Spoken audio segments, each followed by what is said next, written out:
С самого утра на площадь Победы пришло огромное количество человек, чтобы посмотреть на военно-патриотический парад, посвященный 74-й годовщине Победы в Великой Отечественной войне. От мала до велика с шариками и флажками пришли сюда, чтобы отдать дань всем павшим и еще живым участникам войны. С каждым годом их становится все меньше и меньше. Участников войны осталось всего 100 человек по Якутии. Немногие из них сегодня смогли прийти на великий праздник. Третий Белорусский фронт, Белоруссию освобождал, Кенигсберг брал. Все это Восточная Пруссия из Германии демобилизовался в 1948 году и приехал сюда. А как 9 мая встречали?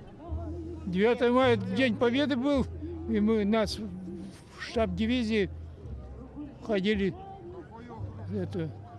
на парад. Уважаемые участники Великой Отечественной войны, уважаемые ветераны войны и тыла, дорогие якутяне, от всего сердца поздравляю вас с 74-й годовщиной Великой Победы! 9 мая – самый светлый, самый святой день для нас. Мы никогда не забудем, какой ценой советский народ освободил человечество от фашизма. И никому не дадим забыть этого.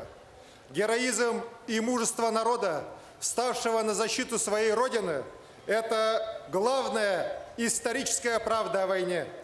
С сегодняшнего дня, с 9 мая 2019 года, к 75-летию Великой Победы в Отечественной войне, я объявил в республике год, посвященный Великой Победе, с девизом «Ваш подвиг в сердцах поколений».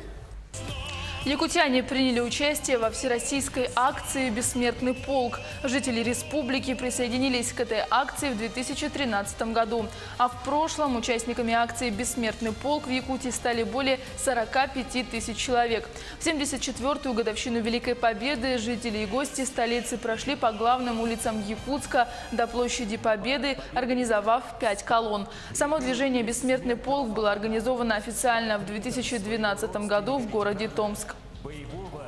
Мы сестры родом из Амгинского улуса. А выходим мы на Бессмертный полк каждый год, потому что мы свято чтим память наших предков.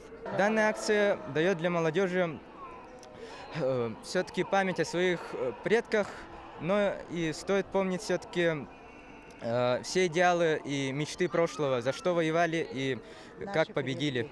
Уже который раз проходит колонна Бессмертного полка. Это очень-очень полезное мероприятие и в смысле агитационном, и в смысле познавательном, и в смысле моральном. Во всех отношениях это очень хорошее дело.